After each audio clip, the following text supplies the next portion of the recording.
Warahmatullahi wabarakatuh. Izin memperkenalkan diri, nama saya Haris Syaputra dengan NIM 33321800004. Nah, kali ini saya akan mencoba untuk menjelaskan tugas dari mata kuliah kecerdasan buatan pada pertemuan keempat. Nah, pada tugas pertemuan keempat ini, saya akan mencoba untuk menjelaskan mengklasifikasikan data menggunakan Gaussian Mixture Model. Nah, nanti di sini juga saya akan memperlihatkan listing dari program yang digunakan. Nah, kita langsung saja ke programnya. Di sini saya menggunakan aplikasi dari Visual Studio Code. Nah, dapat dilihat ini adalah data-data yang akan digunakan dalam tugas pertemuan 4 ini. Nah, perlu diingat data-data ini nanti harus disimpan dalam satu folder. Nah, di sini saya menggunakan folder pertemuan 4. Untuk membukanya bisa dengan cara pencet di sini file, lalu open folder. Nah, di sini bisa digunakan folder yang diinginkan. Nah, kalau saya menggunakan folder pertemuan 4 dan pastikan semua data ini ada di dalam satu folder tersebut. Nah, untuk datanya itu bisa didapatkan pada website GitHub AI with Python di chapter 4 code. Nanti linknya saya taruh di deskripsi. Nah, kita pakai yang ini nih, yang gmm_classifier.py. Nah, nanti tinggal di download saja datanya, lalu dimasukkan ke dalam folder. Nah, di sini saya sudah mendownload data tersebut dan ini isi dari listing kodenya. Nah, di sini kita bisa melihat library dari NumPy atau Number Python. Nah, fungsinya itu dia itu untuk melakukan operasi vektor dan operasi matriks dengan cara mengubah array. Nah, namun mengolah arraynya itu tidak hanya menggunakan array yang biasa, namun bisa menggunakan dengan metode multidimensi. Nah, di library NumPy ini juga biasanya digunakan untuk menganalisis datanya. Nah, lalu di sini ada library matplotlib.pyplot. Nah, library ini biasanya digunakan untuk visualisasi datanya tersebut, seperti untuk membuat plot grafik atau memvisualisasikan dari matplotlibnya tersebut.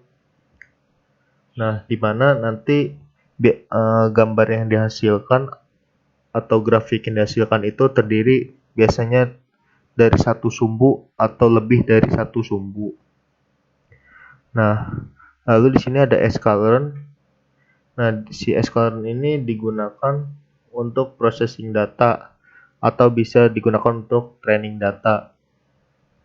Lalu di sini ada sklearn mixture yang diimport ke Gaussian mixture.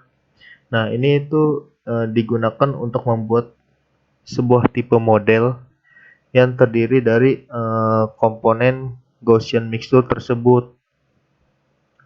Nah, lalu di sini ada sklearn model selection import train test field. Nah, ini tuh digunakan sebagai classifiernya. Nah, bisa dilihat di sini ada load the iris dataset. Nah, ini tuh fungsinya untuk membuat datasetnya. Nah, ini kan bisa dilihat nih dataset load iris. Nah, si datasetnya itu tuh kan untuk memuat.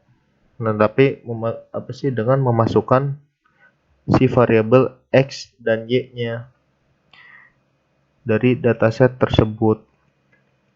Lalu di sini ada split dataset into training and testing 80/20 split. Nah, fungsinya itu tuh untuk melakukan pemisahan dari 80/20 split tersebut, di mana si parameternya itu dibuat untuk menentukan jumlah subsheet yang diatur. Nah, lalu di sini bisa dilihat ada X-train, lalu ada X-test, lalu ada Y-train, Y-test, sama dengan train test split. Nah, ini tuh berfungsi atau digunakan untuk klasifikasinya. Nah, di sini lalu ada extract the number of classes. Nah, itu tuh digunakan sebagai kelas-kelas dari Gaussian mixture model tersebut. Nah, lalu di sini ada build GMM atau Gaussian mixture model, atau apa maksudnya, atau build Gaussian mixture model. Nah, di sini tuh fungsinya itu untuk membuat klasifikasi dari si fungsi GMM tersendiri atau si fungsi dari Gaussian mixture model tersebut. Dan nanti ini tuh berguna untuk menghasilkan gambar. Nah, nanti gambar yang dihasilkan itu hasilnya itu keluar dalam fungsi GMM atau dalam fungsi Gaussian mixture model. Nah, lalu di sini ada initialize the GMM means. Nah, ini tuh berfungsi juga sebagai klasifiernya atau berfungsi sebagai klasifikasinya. Si klasifikasi ini juga menggunakan NumPy array juga gitu, menggunakan array.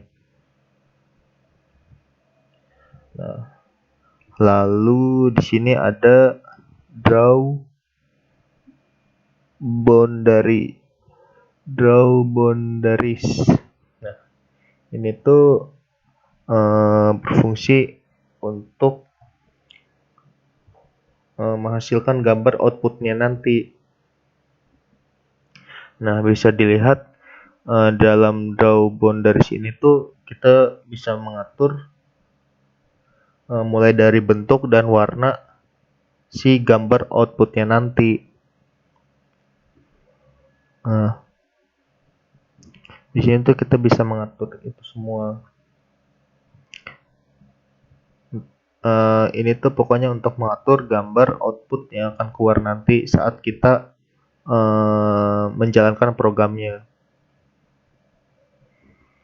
Lalu di sini ada draw the ellipse. Nah, ini tuh fungsinya kan nanti kan ada gambar output yang keluar tuh. Nah, nanti gambar output yang keluar itu tuh bakal berbentuk ellipse.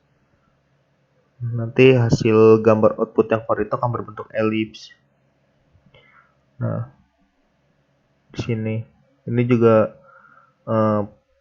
si plot subplotnya itu tuh 1,1,1. Lalu di sini ada plot the data. Nah, untuk di sini tuh fungsinya itu untuk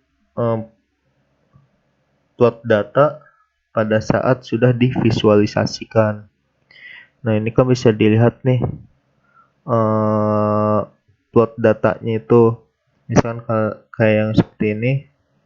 Nanti datanya itu kan berbentuk markernya itu bakal bulat.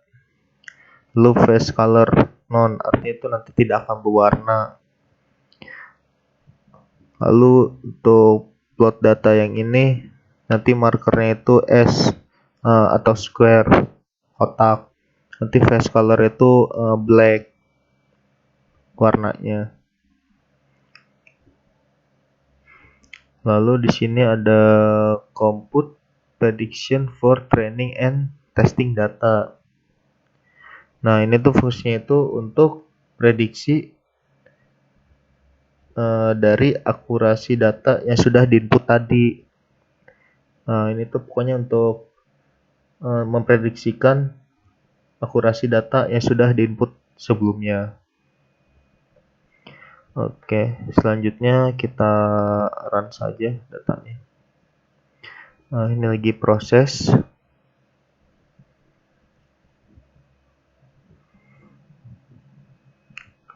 Nah,